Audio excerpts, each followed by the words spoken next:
What's up, ladies and gentlemen? Welcome to The Existence. My name is Phil. I am not an alcoholic or an addict, but I've had my struggles in the past.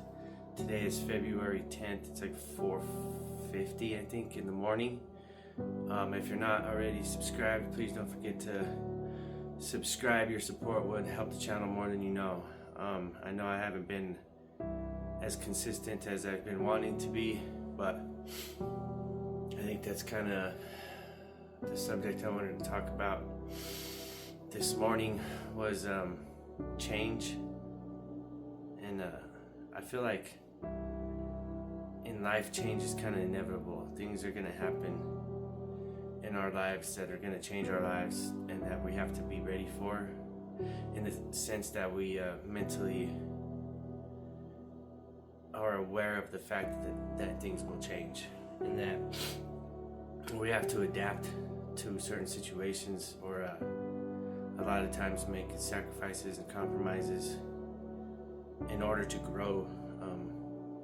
A lot of times it may not feel right at first because it's something that you're not used to, I guess, and then fear can probably kick into where it may prevent you from changing, because for one might think that change is scary because you don't know what's going to happen, I guess, and it's kind of out of your control in a sense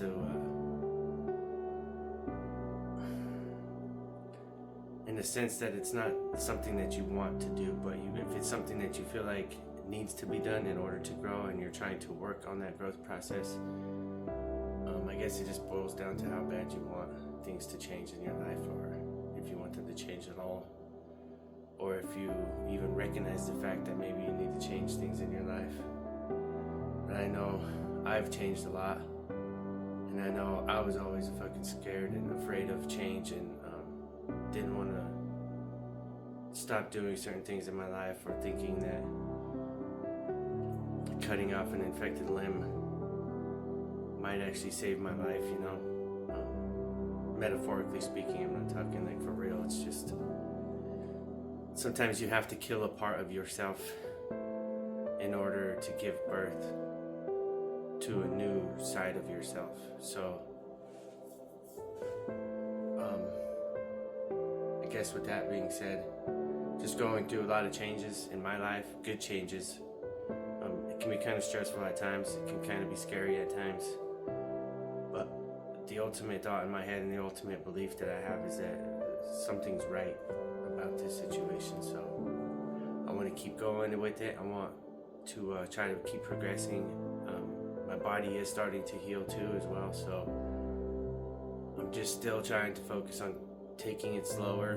Maybe that might be part of the reason too, as well as why I haven't been producing as much content as I would like, just because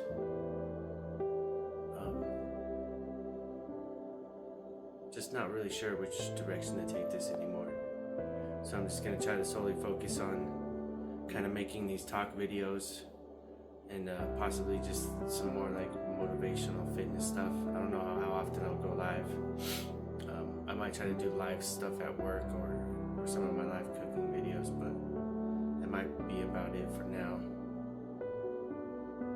I'm not gonna go into deep on that. Today was just talking about change, and that was part of changes, and learning to adapt and learning to continue. I think doing what's best for yourself, because if you're not, I'm not trying to say like if you're not completely healed yourself, but like if you're not working on yourself at the same time as working on everything else, like a lot of times I feel like things will fall apart. Or if you're just too focused on one thing, other things will get pushed to the side. Like, and it's hard to manage your time between every different thing. You're trying to manage how much energy you put into certain things in your life. So I just try to do it in a sense to where I can help the people around me, I can help myself, and we can all just try to enjoy this ride of life and roller coasters of ups and downs, and changes, things that are not in our control, and just trying to accept things and continue on about our days.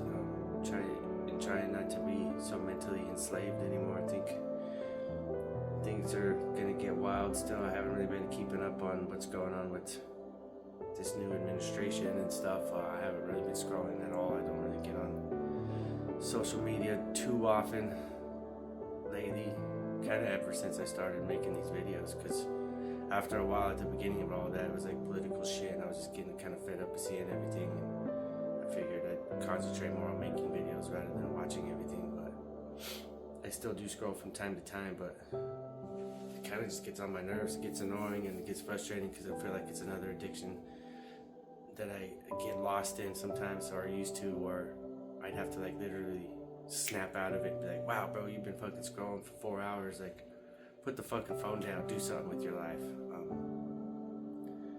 So that's a whole nother topic, I guess, for another day, with the people and social media and scrolling. And I was talking about this the other day with somebody, my girlfriend, and I said it's like with all this unlimited knowledge at our fingertips and this way of communicating to everybody and staying connected, we as a society have grown dumber and more disconnected than ever, I feel. So it's kind of confusing. I don't know if I've said that before, but that's that. So here's to trying to gain more knowledge, here's to trying to connect more, here's to not letting these devices that convince us of one thing but are doing another. So try to stay focused on yourselves, try to open your minds, try to stay knowledgeable, try to progress, try to adapt, try to treat other people with kindness. Some people are going to say things that you're not always going to like to hear, but doesn't always mean that it's malicious. So with that being said, I think I'm going to cut this off now, and as always folks, be good. Love y'all. Peace out.